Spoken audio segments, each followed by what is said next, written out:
Hi everyone. We're the okay. We're the Entredev team, and we're here to give a presentation about student entrepreneurship, specifically about programming and business. So basically, we'll just be talking about like what we kind of did to get where we are. We won't be as technologically advanced as Dr. Hong Hao. We will not talk about technology. We are not as smart as he is. Okay, moving on. I'm Albert Howe. I'm a junior at Aragon, and I'm one of the co-founders of the Entredev team. Oh, I'm Nathan. I'm also a junior, and I'm also a co-founder of Entredev. I'm Amanda. I'm a 9th grader at Aragon. I'm a developer at Entredev. My name is Grant Chang. I'm a 10th grader at Gunn High School, and I helped with the development of Entredev. So what is Entredev? It's mainly a web app that helps to connect like-minded entrepreneurs and more experienced business people. And the main goal is to help young, inexperienced entrepreneurs to start their own companies. So there are 3 main channels that users can go through with our app. The first is probably the most common, where students have an idea in mind and they want to make it reality. So they can go on our app and find a good team to work with so they can actually create their idea and make it real. The second channel is a student that's not really sure what he wants to do, so he can go on and browse potential projects that he's interested in and can join and help to make it reality. And the last channel is for more experienced entrepreneurs and business people to sort of give back to the community and give guidance to the young entrepreneurs to give them tips and advice on how to start a successful company. So our app has 3 main features. The first is the Explore page.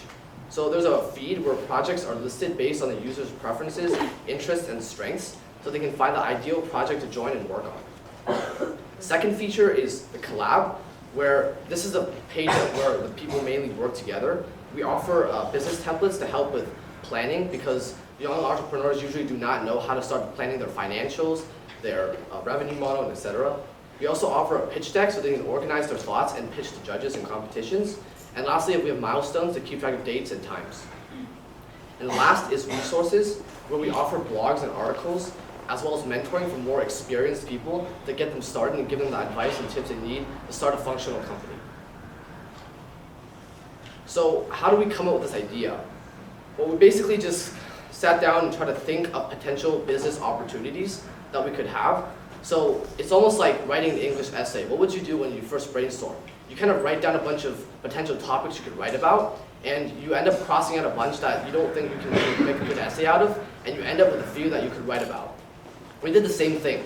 We just brainstormed a list of potential market opportunities or products that people might want to use, and then we ended up eliminating a bunch that were not as feasible, and we ended up with Entredev. And we realized that the problem we wanted to solve was actually the one we were experiencing, because when we were trying to come up with that idea to solve, we didn't really have any guidance from anybody. We didn't know where to start. We didn't know how to start a business.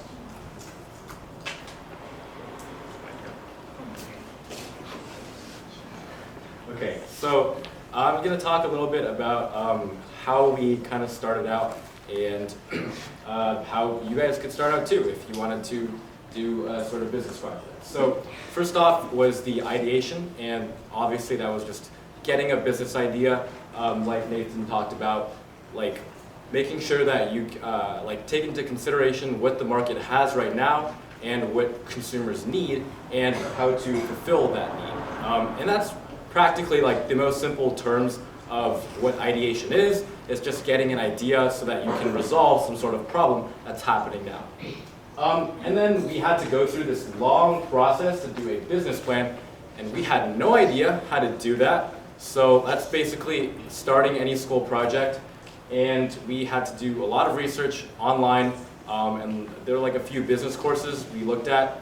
But basically the business plan is the development of the idea. So it's like cementing it and making sure that you're getting all the necessary components that would turn the idea into something more solid, like an actual business or organization. And of that business plan, there are a few key things, like a revenue model will probably be pretty important. Basically, how your company either gets money or just gets validation somehow through like users using your product. As well as doing market research. So for example, who would use your product, right? Like if your product is a senior help application, then people who are more senior would probably use the application. And it's important to kind of get that market information if you were to start up and make sure that you know how to tailor your product specifically. And then just getting long-term plans is also pretty important, like planning out your organization. We realized that we definitely needed some long-term plans. We couldn't just go day to day and just not know what to do. Okay, so the next thing we did was prototyping and slash pivoting. And what that means is just basically like creating a small model of your product, which is called the MVP. It's the minimum viable product. And basically what it does is test whether your offering to a consumer would satisfy the needs of the consumer. So for example, if you're building an application, it doesn't mean that you should have the entire app there. It means that you just need the idea of what your application would do. You could draw it on a piece of paper or use some sort of mock-up software in order to kind of show a consumer and see like, oh, would you use something like this? Would it be helpful for you? In addition, it's also a feasibility check. For example, you need to know what you can do and also like what's possible and what the avenues for creating your product would be. Like for example, we were working on this kind of package capture program. It's called pcap.js. Me and Grant worked on it for like 4 hours in an afternoon. And like we took apart the entire JavaScript module and we just tried to see what we could use. And then the next day, Jared came and we was like, oh, so this is actually just 2 lines of code. And he just gave us the entire thing. So you have to figure out, what you need to do. And then the final thing is product development. It's really just like getting your project, and especially if you're a student, which most of you are, you're going to be learning about how to do it, and probably with Jared. Okay. Next thing that was a crucial part of what when we started was team norms, and I'll talk about like basically being in a team soon. So basically team norms involves things like a work ethic, different traditions, meeting times, things like that. And it's important obviously to get these down, right? You can't just contact like one of your teammates and be like, hey, so when do you want to meet up? And then they respond like 4 months later, right? And they're like, yeah, I'm available today and like 4 years, right? So it's like you have to keep track of meeting times. You have to keep track of what people can do and what responsibilities are for both you and all your teammates. And then of that also is talking about long-term planning. And that just means creating a plan for not only your organization or your product or whatever, but also creating a plan for each of your teammates to fulfill some sort of responsibility within your team and your product. And that involves either just having a schedule on Google Calendars or like a notebook or Asana or any one of those like card-involved study assistants. Right, and then also of teamwork, the first part is obviously communication, and this is it's so crucial. I can't stress this enough. But like, if you're in a team, you have to communicate, right? Like, if you're using Slack or Discord, or you're just talking or calling, or you have a text message group or something. Communication is extremely important, especially if you're going to do a coding program or a coding project. Like most of you probably will if you're learning with Jared. Like communicating with each other so that you don't accidentally like mess up the other person's coding page, and then when you push to GitHub, you have like 40,000 unresolved deltas. Like that's also pretty important for communication, right? And also coming with that is also conflict resolution. And like these are pretty basic and simple goals of like having a team.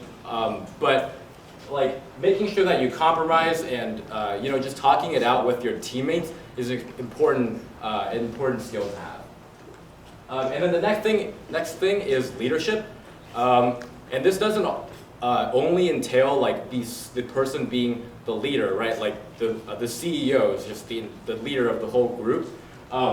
Leadership in a team is also important because you need to recognize that everyone on a team is some sort of leader in some case, right? And that's why you have to give these people, you have to give your teammates credit and responsibility, right?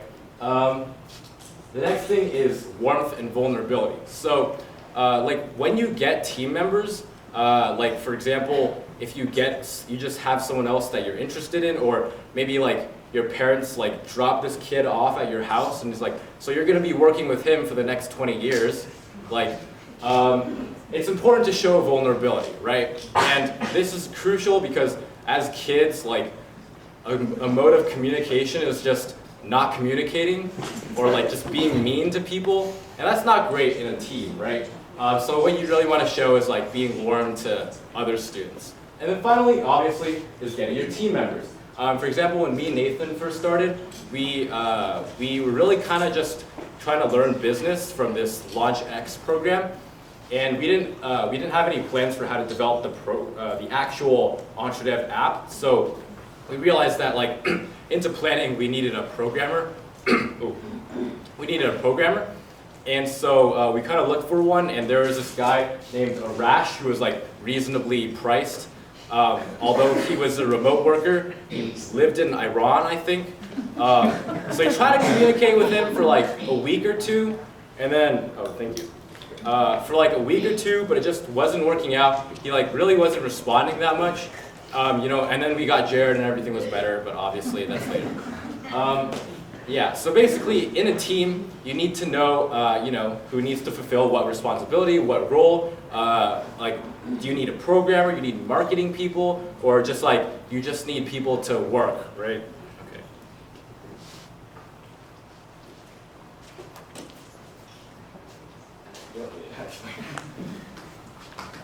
So when we first started designing Entredev, we combined our knowledge before and some known resources on Google, like CodePen, and other things that were able to help us along the coding way.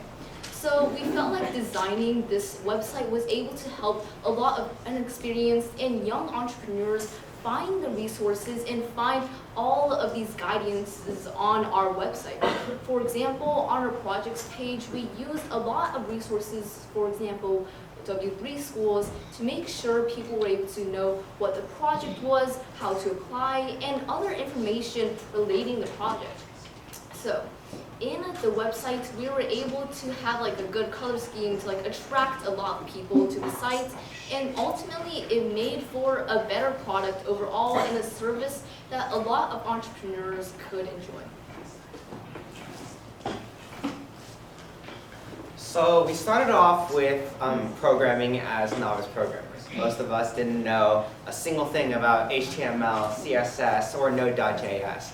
And with the help with Jared, however, from our lovely Wisen team, we were able to develop our skills as a programmer and ultimately develop our application as well.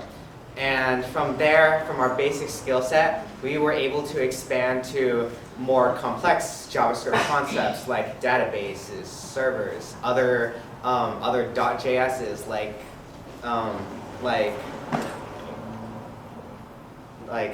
Mongod, and there was Robo3T, and a lot of other nodes within Node.js that took time to learn, but we were able to ultimately acquire the knowledge to develop the application for Entredev.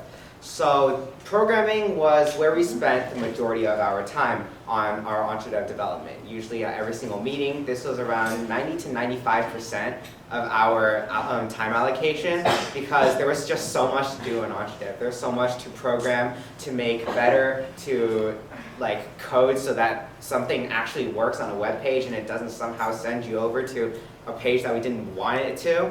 So JavaScript and programming was ultimately what was not the main crux, but a very important part of developing the Entredev application.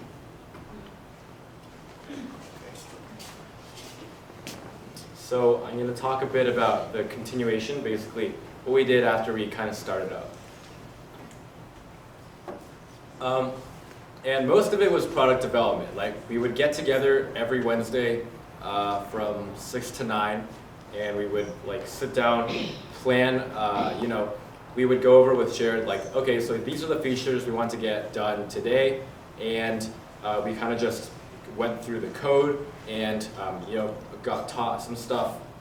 So one of the big important parts of product development is planning, and that means like keeping together a list of the features you want, also like getting feedback from people who've used your application and like adapting your list of features from there.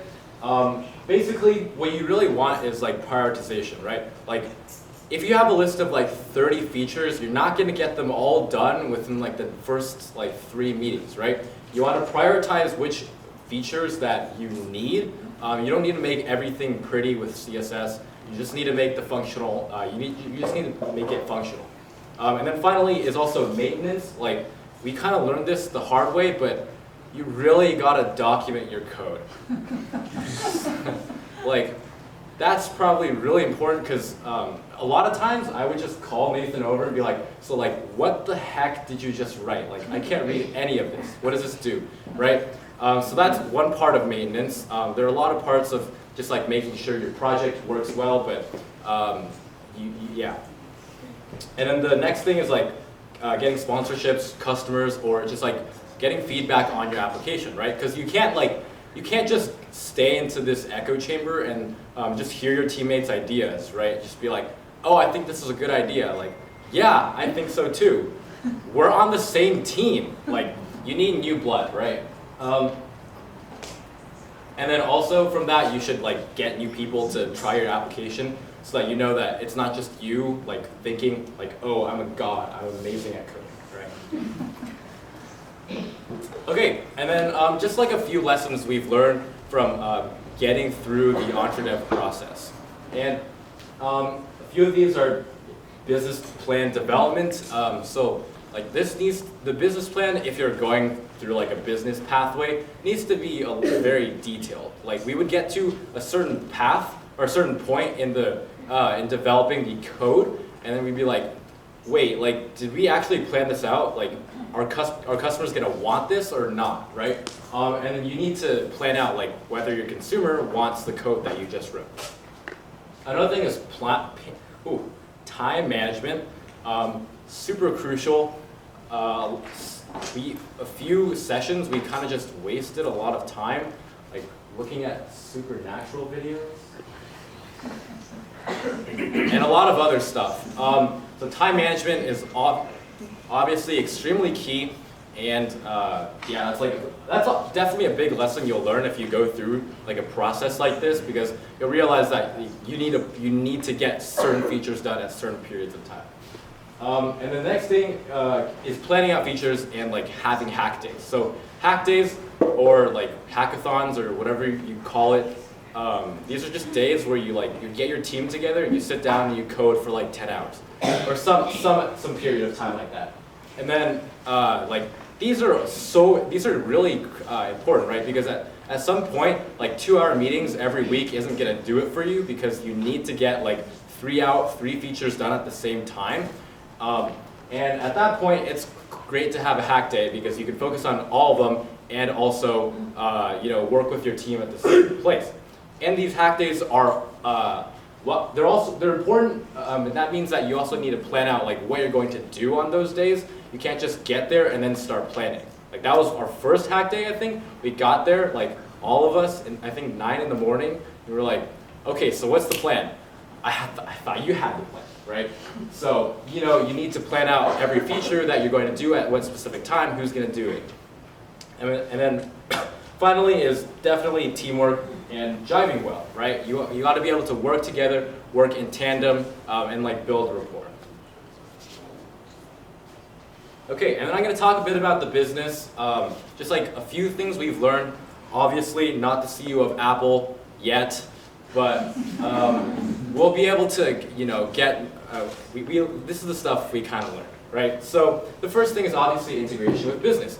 When you're a programmer, or when we get really into the code, we tend to forget other people are going to use this, not just us who know how it works. And this is when you have to integrate with the business. And what that means is getting customer feedback. Like, oh, do they even want this feature? Like, maybe 30 buttons in the same page isn't good, right?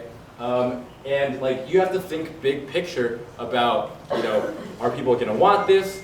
how future revenue is going to work, right? Like building in things like, oh, this page gets a lot of hits, maybe we should like put advertisements there, or these 3 features are cool, but also maybe we should make them a premium model so we get more money, right? Are all different things that you should plan out when you're thinking about business too. And the second thing is pragmatism, which is just being realistic. Like, you're not going to finish every single feature, right? If you want to code Facebook, it's not going to get done in 2 days. You need to think about like allocating time for different features and obviously prioritization. Like, if you only need feature 1, 3, and 7 to get your code functional, then you should just do those. Okay, and then in the future, this is kind of some of the stuff we've been doing and are planning on doing. Mostly it's just business and coding challenges. And these are what we've been involved in and what we've kind of, we're keep doing. I'm more talking about like getting on stage and presenting or selling your app to like a panel of judges. I'm not really talking about USACO, like go ahead, do that. That's not what I'm talking about. But for business and coding challenges, basically what we've learned and the skills necessary are definitely public speaking and presentation, right? Not everything is on like the IDE side of the coding. You also need to be able to sell your product to a panel of judges who are all vastly experienced in their side of business. So public speaking and presentation are extremely important. I'm actually teaching an online class right now on public speaking. Hit me up if you want more information later. Just my quick plug. It's my quick plug. My email is alberthowe@gmail.com. Hit me up later. Okay, moving on. So the next part is improvisation, and that's a thing that not everyone is born with or like experiment with a lot. Like if you don't talk a lot in front of audiences, you won't think of things that you can just say, right? You'll just go along with the script. But improvisation is extremely important, especially because you need to act under pressure, which is basically the next 2 things. At this other pitch competition in March 2018, when we were there, except him, for some reason, ping pong. You just dab? Oh my God. Okay. Whew. Okay. So at the 2018 demo day, basically we were doing presentations throughout the morning, and then when we got into like the final round with the elimination, we realized that we really needed to fix one part of our slideshow. Like it wasn't working out. We experimented with it in the morning part of the presentation, and basically we just went to a side room, quickly revised like 3 of the slides, and then re-prepped and re-presented the slideshow. And skills like improvisation and like adapting to these circumstances is extremely important, and not just for like these coding challenges, but also for real life and later. And yeah, I think that's good. Okay, so the next thing I'm just going to talk a bit about specifically business competitions, like what you might face if you were to go to a business competition later. Basically, the first part is preparation and research, right? Obviously, writing the slideshow, which isn't that hard if you know your stuff, but knowing your stuff is the more important part. You got to do a lot of research, on your market segments are, or what specifically your plan will do, and all your competitors in the market.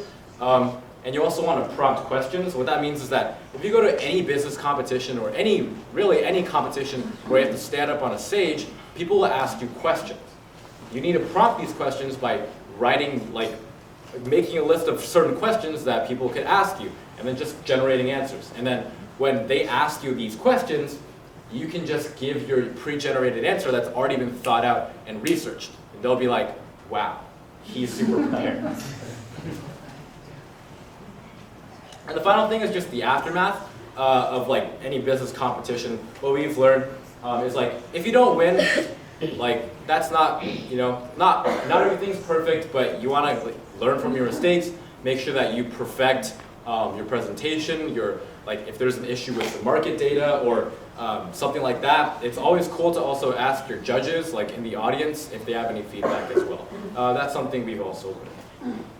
Okay, yeah, so basically, to summarize a little bit, I guess, we talked a little bit about how we started Entredev, and that was with like the ideation, getting all the teammates together and making sure we could work together, and then getting Jared, obviously, to start our product development.